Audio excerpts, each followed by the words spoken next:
ठहरो, कोई जरूरत नहीं पुलिस को मेरे दरवाजे पर बुलाने की। मगर बड़े भैया ये रवि, मैं अभी तक मरा नहीं हूं।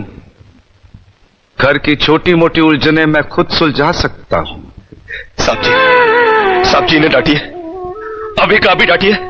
अरे छोटी मालकिन के गहने चोरी हो गए और ये लोग हम पर शक कर रहे हैं। ये लोग सोच रहे हैं कि वो गहने हम कहीं बेचा है।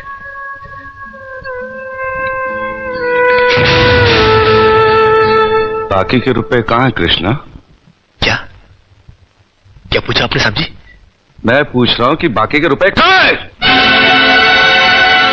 ये आप पूछ रहे हैं साहब जी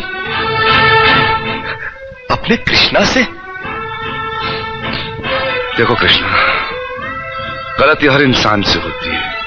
तुम मुझे सही सही बता दो कि गहने तुमने कहां बेचे, मैं तुम्हें कुछ नहीं कहूंगा।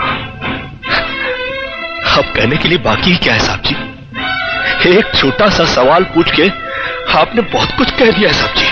कृष्णा, बात को आगे मत बढ़ाओ। बात आगे बढ़ चुकी है साहब जी, बात आगे बढ़ चुकी है। अब तो आप पुलिस को ही बुलाइए।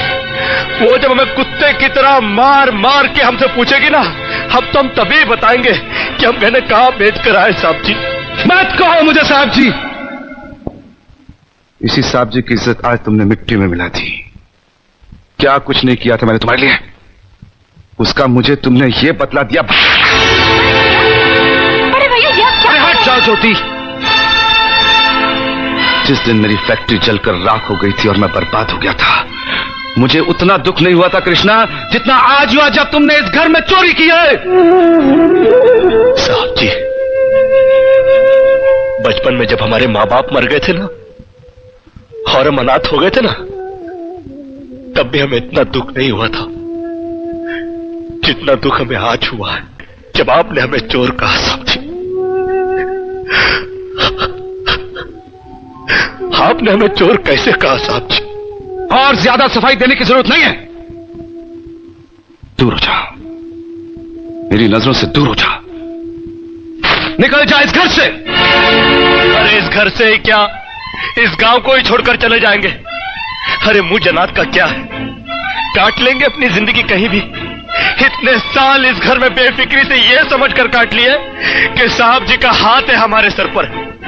हमको क्या है परवाह किसी बात की, मगर नहीं, अब हम जान गए कि इस दुनिया में अनाथ का कोई नहीं होता। हम जा रहे हैं साहब जी और इस घर में कभी नहीं आएंगे। अभी निकल जा। दोबारा इस घर की दहलीज में कदम भी रखा तो मेरा मरा हुआ मुंह देखेगा तू। अरे नहीं नहीं नहीं, मुझ नौकर के लिए अपने दिल को दुख देने की कोई जरूरत नहीं। मैं कदम भी नहीं रखूंगा यहाँ पर।